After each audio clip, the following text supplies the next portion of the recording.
नमस्कार दोस्तों, स्वागत है आपका मेरे चैनल पे। दोस्तों आज हम बात करेंगे इंडिया और ऑस्ट्रेलिया के बीच में होने वाली एक मीटिंग को लेकर और उसके अंदर क्या क्या डिसीजन लिए जा सकते हैं।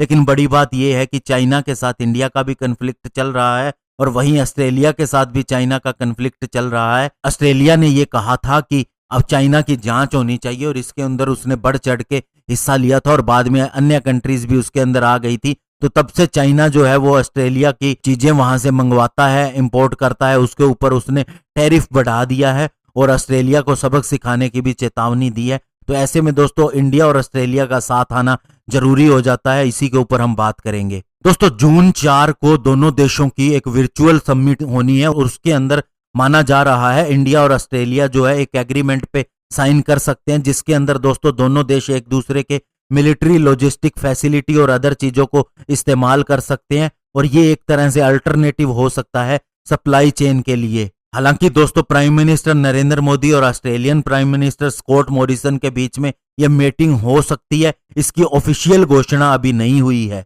और कोविड-19 महामारी के बाद में ये हमारे प्रधानमंत्री नरेंद्र मोदी की पहली बायलैटरल समिट होगी जो कि वर्चुअल है और इसके अंदर बहुत से एग्रीमेंट के ऊपर साइन किए जा सकते हैं। और दोस्तों म्यूचुअल लॉजिस्टिक सपोर्ट एग्रीमेंट यानी कि MLS से इसे फाइनलाइज किया गया था जब 2+2 मीटिंग हुई थी इंडिया ऑस्ट्रेलिया के फॉरेन और डिफेंस सेक्रेटरीज की। इसे हालांकि जनवरी के अंदर जब स्कॉट मॉरिसन की विजिट होनी थी इंडिया में तब साइन किया जाना था, लेकिन ऑस्ट्रेलियन बुश फायर की वजह से यह मीटिंग कैंसिल हो गई थी। और दोस्तों इस MLSA के साइन होने के बाद में सबसे बड़ा बेनिफिट ये होगा कि दोनों देशों के बीच में जो जॉइंट एक्सरसाइजेज होती है या फिर किसी भी तरह की सपोर्ट की, लॉजिस्टिक सपोर्ट की जरूरत पड़ती है तो उसके लिए उसे ऑर्गेनाइज करने के लिए ज्यादा दिक्कत नहीं आएगी। सीधा एक दूसरे की व्यवस्थाओं का इस्तेमाल करना इजी हो जाएगा और दोनों देशों के बीच में इंटरऑपरेबिलिटी की भी ज्यादा इंप्रूवमेंट हो जाएगी। और दोस्तों 2016 से 2019 के बीच में इंडिया ने ऐसे ही लॉजिस्टिक एक्सचेंज एग्रीमेंट साइन किए हैं यूनाइटेड स्टेट,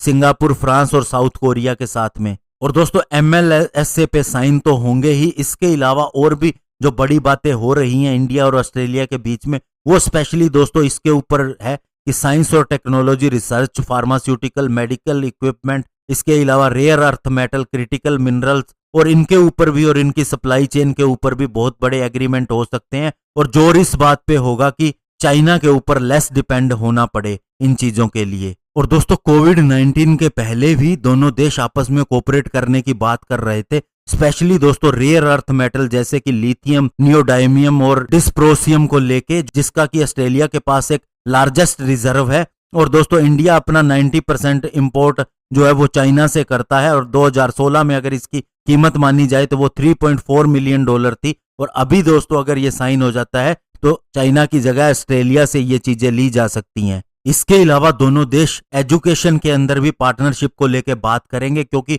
अब ऑस्ट्रेलियन यूनिवर्सिटीज की जो फोकस है वो चाइना से हटके इंडिया के ऊपर है। और बता दें आपको कि 90,000 से ज्यादा इंडियन स्टूडेंट्स ऑस्ट्रेलियन यूनिवर्सिटीज के अंदर पढ़ रहे हैं।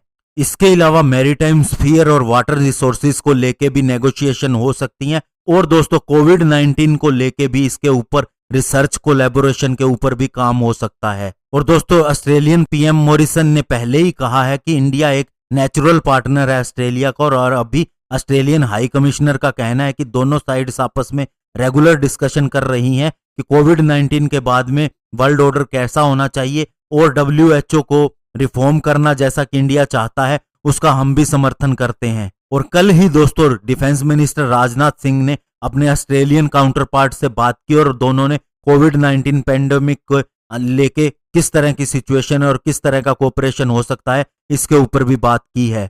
और ऐसे में दोस्तों कुछ एक्सपर्ट्स का यह भी कहना है कि अभी चाइना के साथ में दोनों देशों का कन्फ्लिक्ट चल रहा है। अगर ये नहीं भी होता तो भी दोनों देशों को एक दूसरे के साथ में रिलेशन बना के और अन्य चीजों पर डिस्कशन करके आगे बढ़ने की जरूरत है, क्योंकि हमेशा एक गेंद को एक ही पाले में नहीं रखना चाहिए जैसा कि चाइना के साथ में हो रहा था, और अन्य ऑप्शन भी देखने चाहिए। और अभी जैसा चाइना बिहेवियर कर रहा है तो सारे देश ही इसी तरह से सोच रहे हैं कि चाइना के साथ में किस तरह से निपटा जाए, और इंडिया ऑस्ट्रेलिया का साथ में आना एक बहुत बड़ी ताकत के रूप में है और चाइना के अगेंस्ट भी ये बहुत ज्यादा इफेक्टिव होगा। धन्यवाद, जय हिंद।